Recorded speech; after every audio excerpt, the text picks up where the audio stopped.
My relationship with my parents had always been rocky, but I spent years convincing myself it was survivable, tolerable. They never hit me, never kicked me out. But they used silence like a knife and favoritism like a noose. When I had my son, Caleb, something changed. I saw everything more clearly. The way my mom used guilt to control, the way my dad gave his love out like rations earned for obedience. I told myself I wouldn't let them near Caleb until I saw proof they had changed. 4 years, I kept them at a polite distance. Then came the fire. Not literal, but close. My landlord's wiring failed and our apartment was declared unlivable. Just like that, Caleb and I were between homes. Insurance would cover a hotel, but the wait list for family housing was long. Please subscribe to our channel and tell us in comments from where are you watching this video. My mom called the next day. "Bring Caleb here," she said. "We've got room." I hesitated. "It'll only be a few days. We'll treat him like our own," she said like she was doing me a favor. My dad grunted in the background. "Just until you get back on your feet." Caleb was 7.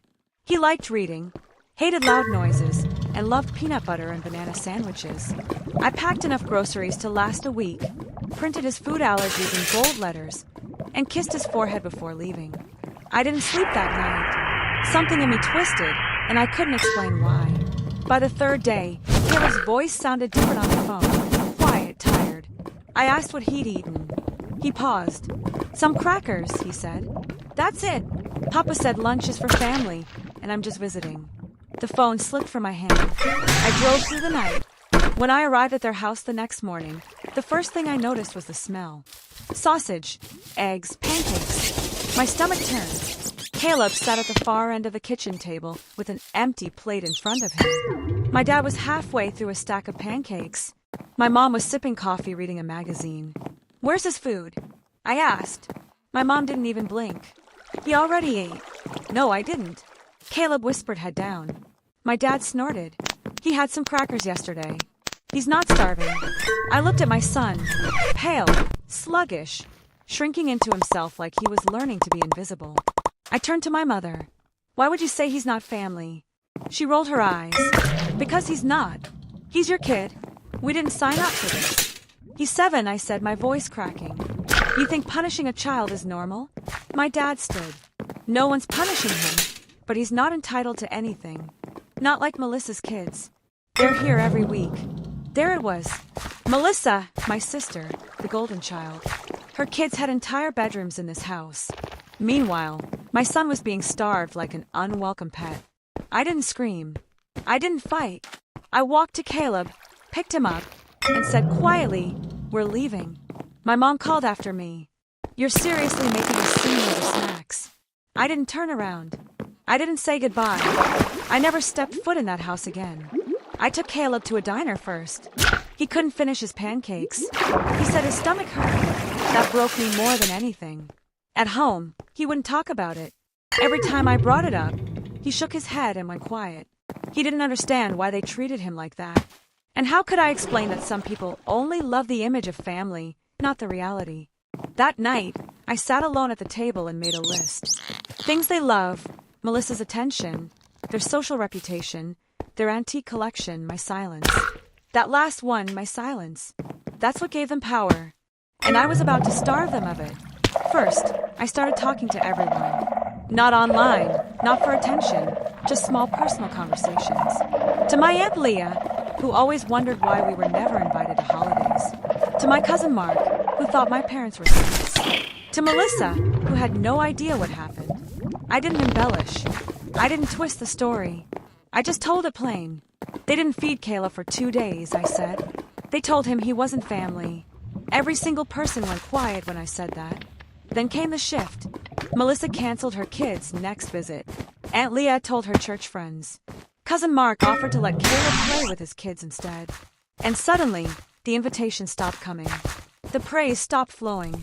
My parents called 3 days later. My mom's voice cracked. "Why are people ignoring us?" I didn't answer. My dad left a voicemail. "You're ruining our name over what?" "Some crackers." I saved the voicemail, played it twice, then deleted it. They were starving, not from food, but from attention, from admiration, from the illusion that they were good people. And I wasn't done yet. The thing about starving someone isn't just about food. It's about denial. Denying them the comfort they once gorged on. Denying them the illusion that they matter. Denying them the one thing they always fed off. Control. My parents were starving now. And they didn't even know the worst of it was still coming. It started with the calls. Dozens of them. Then letters.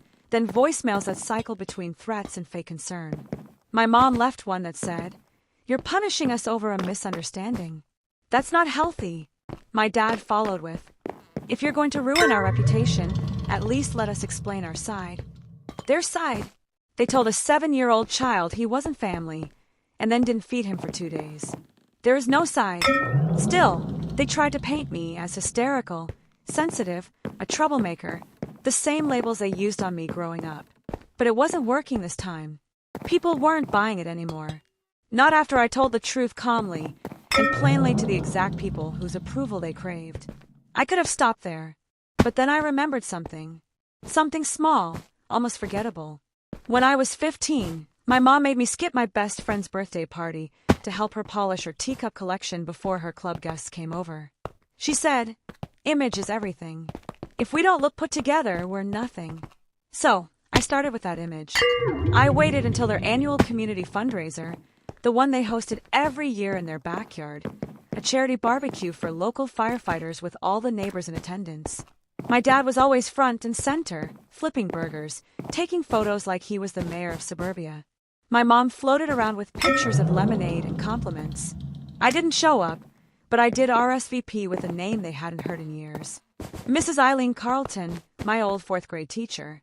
Sweet, forgetful, social media active. She never liked my parents much. Once told me in confidence, "You're a thoughtful girl, even if your parents seem more concerned with show than soul." I called her a week before the event and told her everything. Not with anger, not with blame, just the truth. They didn't feed Caleb for 2 days, told him he wasn't family. Mrs. Carlton's voice broke. What kind of people? The kind who throw charity barbecues while starving a child in their house. She showed up to the event wearing a t-shirt that said, "Family feeds even when it's hard." When my mom greeted her, she said loudly, "So sorry I didn't bring my grandson. I assumed children were only welcome if they're blood relatives. Or does that still not count in this house?" People turned. Conversation stopped. My mom flushed. My dad tried to laugh it off. You know how Eileen is such a firecracker. But she wasn't alone. 2 more neighbors, ones I'd spoken to, brought it up again later during speeches. Casually, loud enough for others to hear. It wasn't sabotage. It was sunlight. I didn't have to ruin them. I just opened the blinds. They tried damage control. My dad called me, voice shaking for the first time. "Why are you turning people against us? We're your parents." "No, I said you're Melissa's parents. You made that clear." My mom left a final message that week. She didn't yell this time. She cried. "I made a mistake. I didn't think it would spread. I didn't think people would stop inviting us."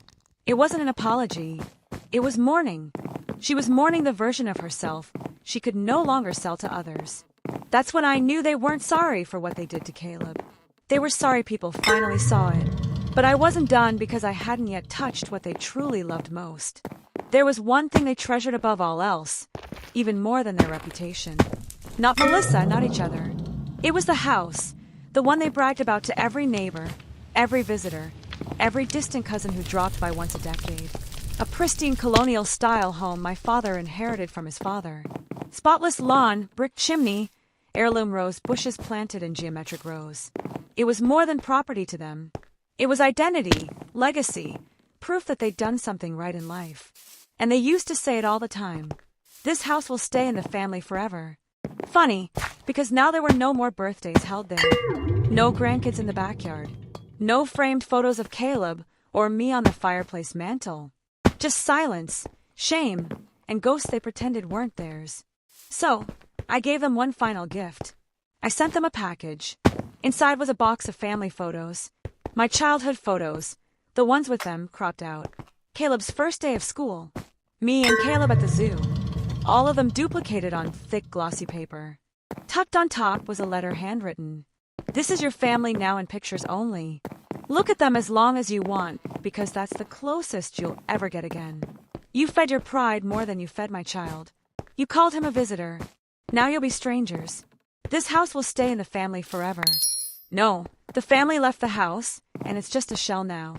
I never got a reply, but a week later, Melissa called. She said she drove over to visit and found the house dark, curtains drawn, blinds shut.